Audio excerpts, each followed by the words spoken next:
and. With that, I'm going to pause and start to check out some of the chat questions. So if you have some questions or comments and want to type those into the chat, I will try to respond to as many of those as possible. Certainly understanding that if I don't have the answer today, we will, as an administrative staff and collectively, try to work together to find out what our best answers might be. So.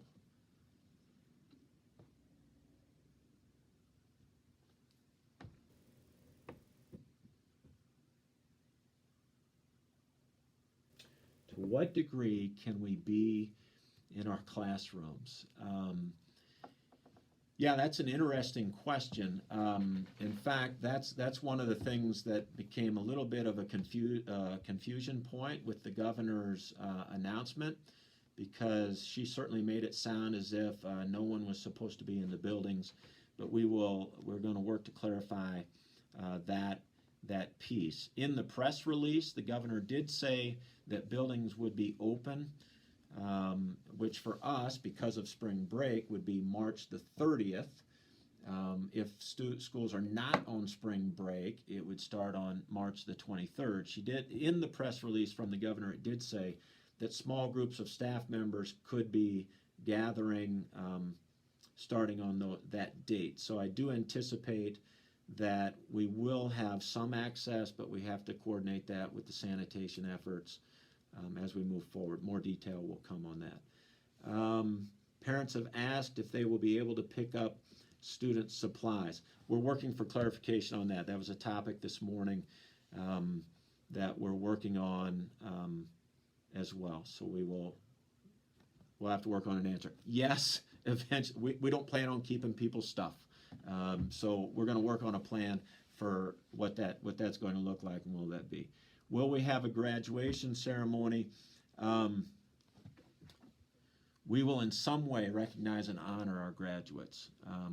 One of the things that we'll have to decide locally is really even about completion of credits, and to some degree redefining,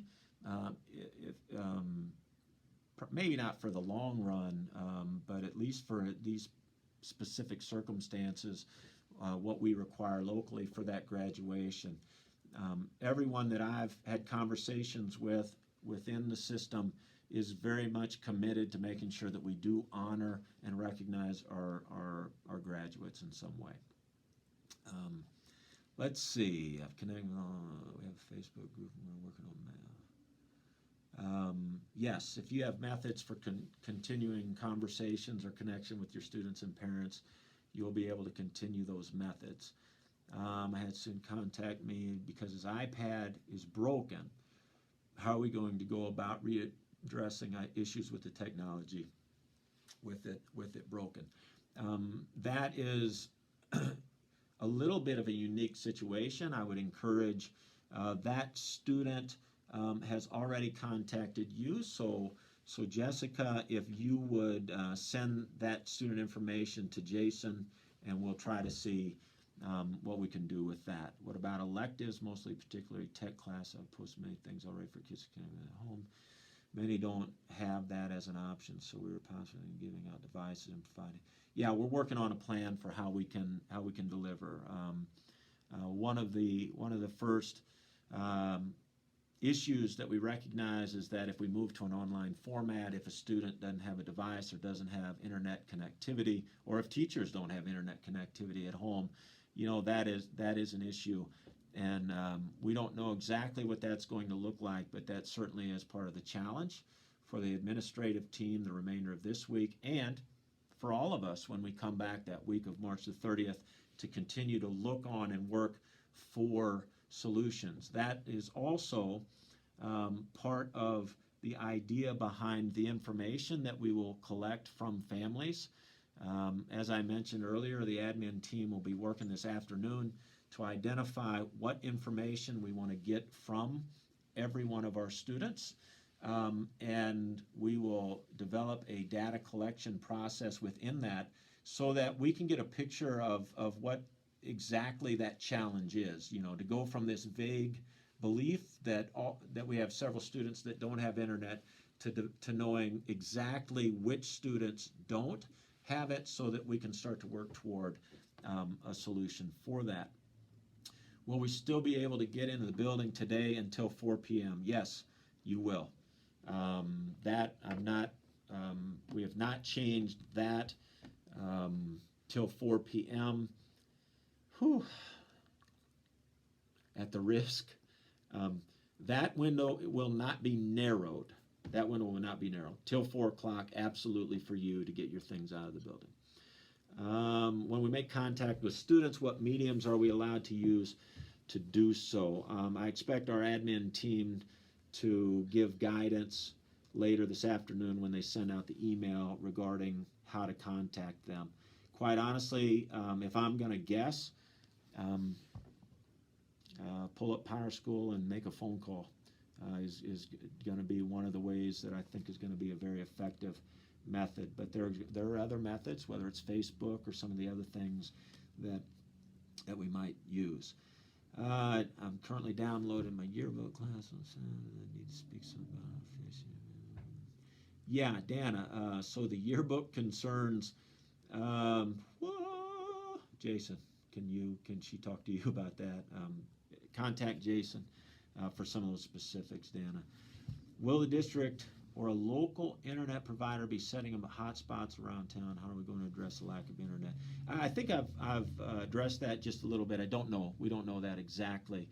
But certainly we have talked about the possibility of providing individual hotspots for students and staff. We've talked about the possibility of providing Wi-Fi at public spaces. However, if we provide Wi-Fi at local spaces, we create groups of people gathering together, which might not fit the requirement of social distancing. So as we gather the information, from our students, we'll work toward more specific solutions with that.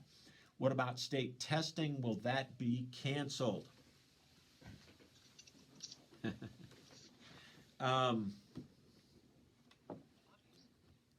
Somebody's not muted here. I thought I had them muted, but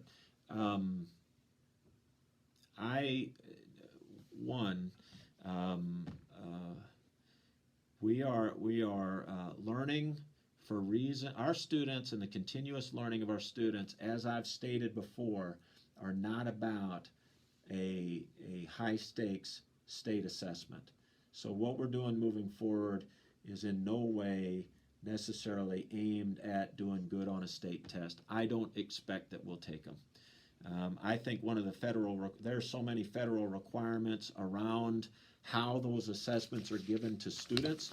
If our students are not allowed on campus en masse, I don't know how we're going to be able to assess them. So I would expect at some point the federal government will say the ESSA requirements on states would be lifted for this spring, is my expectation. With teaching licenses expiring and state employees not working, how should we go about renewing licenses? State officials are starting to have those conversations. I don't know that they've put out the details regarding those licenses. However, there are waivers and conversations about how that will move forward. Please do not panic. Consideration will be given to modified ways to meet those requirements. Will the days we are missing be made up at some point or be forgiven by the state? One of the pieces that very specifically the legislators were starting to address was the statutory requirement for schools to be in attendance for a minimum of 1,116 hours. I believe that they have started the legislative process to establish a waiver system, that they've established a waiver system so that schools do not have to meet the 1,000 or specific conditions under which schools will not have to meet the 1,116 hour requirement. Please note that sometimes we have to be judicious about what it is we say. Whoops. Hang on, I'm sorry, I've got a little computer technology piece to work on. There are a couple microphones to possibly mute, but anyway, they're coming up with a waiver in the conditions. One of the conditions I mentioned before was that we keep paying our people. The others are that we implement a continuous learning plan. So it's really a two-prong requirement as we understand it. Make sure we pay our people, submit a continuous learning plan, and then potentially we'll be eligible for that waiver. But I've not seen that waiver application. I don't know that it will come out before the Continuous Learning Task Force has made their recommendation. So I'm sure that eligibility for that waiver will have something to do with the plan and how it lines up to those recommendations.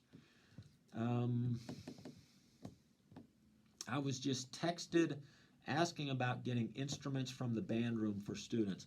I believe Ms. Dinkle and Mr. Van Cleve have been making arrangements for students getting those. So if there's a band student that hasn't already done that, I would encourage them to contact Ms. Dinkle. But certainly between now and 4 o'clock this afternoon, that is an option. So again, contact Ms. Dinkle and Mr. Van Cleve and kind of see. Toby can give me a thumbs up out there. I see you. Yeah, there you go. So that'll certainly be a way to progress.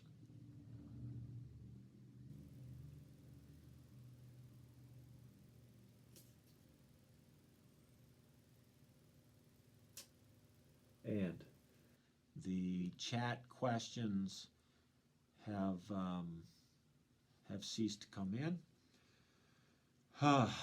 So a couple things. The principals are going to be working this afternoon to develop a list of questions for you to ask your students. They'll be developing a list of information to provide the students. They'll also be working on a plan or some guidelines for how you might provide and solicit that information. The information that we get from them, from the students and their families, will certainly help us all move forward in terms of the decisions that we make to provide that continuous learning opportunity for our students. We do encourage everyone to frequently monitor your email, as we will continue to use that medium to put out information.